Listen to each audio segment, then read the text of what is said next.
En el periodo de 2005 a 2010, cuando me tocó ocupar la banca por Maldonado de diputados, fue cuando apareció en dependencias de la Escuela de Inteligencia del Ejército el llamado Archivo Berruti, porque fue encontrado bajo la administración de la ministra Susana Berruti, ministra de Defensa en esa época. Y allí aparecieron más de 1.200 rollos microfilmados de documentación muy sensible de la época de la dictadura. Y nosotros ahí, junto al diputado Lano de 33, tuvimos una acción importante, diría yo, tratando de que estos archivos fuesen desclasificados por una comisión multipartidaria, o sea, que hubiesen garantías de todos los partidos políticos en el momento de que se analizaran estos archivos, porque fueron todos digitalizados. Lamentablemente no tuvimos suerte, se le dio la tarea a 2 personas de confianza de la ministra Azucena Berruti, que después nos enteramos que uno de ellos era el señor Augusto Gregori, integrante del MLN Tupamaros, y que después fue director de inteligencia en el gobierno de Tabaré Vázquez. Entonces, ya ahí hablamos de un proceso que no brindó transparencia. Estamos hablando de información muy sensible que involucra muchos procedimientos durante los 12 años de dictadura militar, y que nosotros entendíamos que debía existir la garantía de que todas las fuerzas políticas estuviesen en el momento de ir analizando toda esta documentación. ¿Esto en qué termina? Termina en que después de varios años esta documentación queda compactada en 51 CD, pero de esos 51 CD se mandan 16 al Archivo General de la Nación. Nunca se supo qué más pasó con el resto. Es más, Augusto Gregori se enfrenta al ministro José Bayardi en su momento, que fue quien sucedió a Susana Berruti, denunciando de que se había perdido, o por lo menos se estaba ocultando el resto de la información, porque él, que había estado en la clasificación de estos archivos, advertía que más de la mitad no fueron destinados al Archivo General de la Nación. ¿Qué digo con todo esto? Que toda esta información, que ya hace 40, 50 años que los hechos sucedieron, y después de haber sentido tantos años hablar de transparencia, de querer conocer la verdad, de querer conocer a fondo todo lo que sucedió y por lo menos lo que existía por parte del Estado en las dependencias estatales, bueno, hoy este gobierno lo que hace es transparentarlo. Y es decir, bueno, aquí hay información que tiene que ser libre. Por supuesto que el artículo 2 de este proyecto que envió el Poder Ejecutivo dice que hay información muy sensible, como por ejemplo los testimonios que fueron quitados a los comparecientes bajo la tortura, o algún tipo de testimonios que involucren comportamientos sexuales o hagan a la intimidad de la persona, que eso obviamente va a ser preservado. Pero creo que los uruguayos tenemos una responsabilidad y una madurez política hoy como para poder tener acceso nosotros, y no que nos digan algunos que sí lo vieron quiénes pueden acceder o qué no, a qué se puede acceder o a qué no. El Ministerio de Defensa además en su momento le envió alguna copia al sindicato de Sutel, que había hecho un pedido, le envió una copia a Verdad y Justicia, uno de los movimientos de las ONG pro derechos humanos.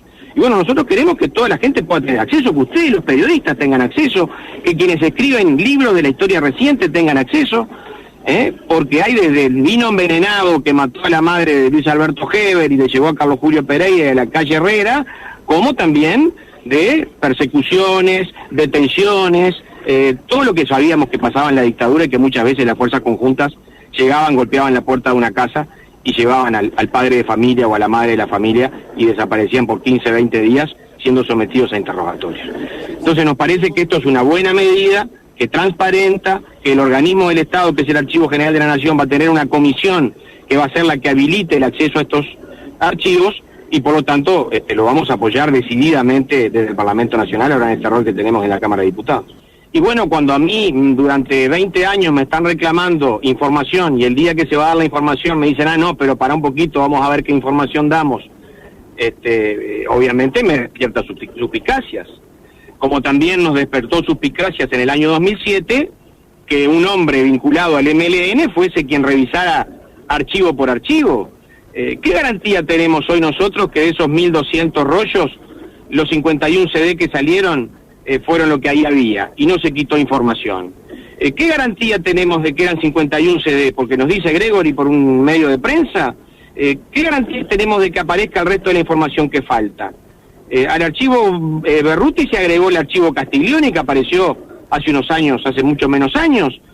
O sea, cuando no hay una cristalinidad en el acceso a estos documentos tan sensibles, y bueno, se presta todo eso.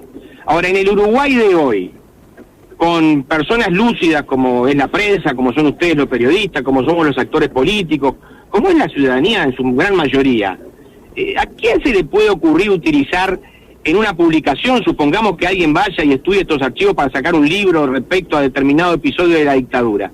¿A quién se le puede ocurrir sacar un testimonio que alguien puede dar bajo tortura? ¿Qué valor puede llegar a tener un testimonio que alguien da bajo tortura? Cuando además este proyecto de ley, vuelvo a decir, preserva por la sensibilidad de los familiares, de quienes quedaron o de los propios interrogados en su momento. Yo creo que aquí lo que hay es justamente tratar de poder acceder a la información del Estado que pueda ser útil. Mire, nosotros terminamos pidiendo la información al Departamento de Estado norteamericano, con el senador Botana, con el senador Heber en su momento, con el diputado Bruno, con el diputado Olano. Nos reunimos con Frank Baxter, ¿se acuerda? El embajador americano. Y el Departamento de Estado nos envió información sobre los vinos envenenados del año 78 que sucedió en el Uruguay. Y resulta que cuando fuimos al Ministerio de Defensa no pudimos acceder a los archivos que hay en el Uruguay sobre ese episodio. ¿A quién le puede hacer mal que se conozca quién mandó la botella, cómo se inyectó el veneno, cuál fue la planificación? O de repente uno abre y ahí no hay ningún dato, pero tenemos derecho a saber si hay o no hay. Y le pongo un ejemplo de miles que sucedieron durante la dictadura y que bueno, que obviamente si hablamos de 1.200 rollos microfilmados, estamos hablando de bibliotecas enteras de archivos, ¿no? Yo no digo que una excusa, porque hasta ahora he escuchado algunas voces, ¿no? Escuché al presidente del Frente Amplio, a Fernando Pereira, y algún representante de familiares de desaparecidos. Pero yo lo que creo es que no se puede tener doble discurso. Y nosotros no podemos estar simplemente recibiendo información que se filtró durante los últimos años y que alguno la transmitió, porque ha sido así.